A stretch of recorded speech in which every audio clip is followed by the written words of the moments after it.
شروع اللہ کے نام سے جو بڑا مہربان نہایت رحم والا ہے۔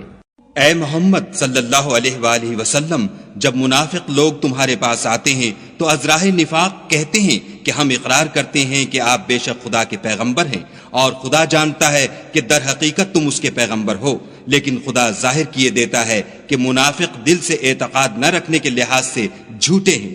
انہوں نے اپنی قسموں کو ڈھال بنا رکھا ہے اور ان کے ذریعے سے لوگوں کو راہ خدا سے روک رہے ہیں۔ کچھ شک نہیں کہ جو کام یہ کرتے ہیں برے ہیں۔ یہ اس لیے کہ یہ پہلے تو ایمان لائے پھر کافر ہو گئے تو ان کے دلوں پر مہر لگا دی گئی، سو اب یہ سمجھتے ہی نہیں۔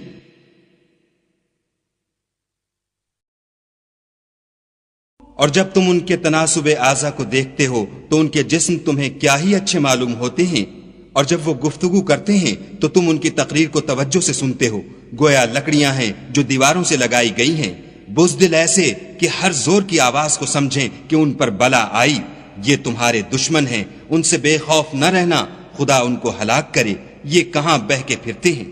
اور جب ان سے کہا جائے کہ آؤ رسول خدا تمہارے لیے مغفرت مانگیں تو سر ہلا دیتے ہیں، اور تم ان کو دیکھو کہ تکبر کرتے ہوئے منہ پھیر لیتے ہیں۔ تم ان کے لیے مغفرت مانگو یا نہ مانگو، ان کے حق میں برابر ہے، خدا ان کو ہرگز نہ بخشے گا، بے شک خدا نافرمان لوگوں کو ہدایت نہیں دیا کرتا۔ یہی ہیں جو کہتے ہیں کہ جو لوگ رسول خدا کے پاس رہتے ہیں ان پر کچھ خرچ نہ کرو، یہاں تک کہ یہ خود بخود بھاگ جائیں، حالانکہ آسمانوں اور زمین کے خزانے خدا ہی کے ہیں، لیکن منافق نہیں سمجھتے۔ کہتے ہیں کہ اگر ہم لوٹ کر مدینے پہنچے تو عزت والے ذلیل لوگوں کو وہاں سے نکال باہر کریں گے، حالانکہ عزت خدا کی ہے اور اس کے رسول کی اور مومنوں کی، لیکن منافق نہیں جانتے۔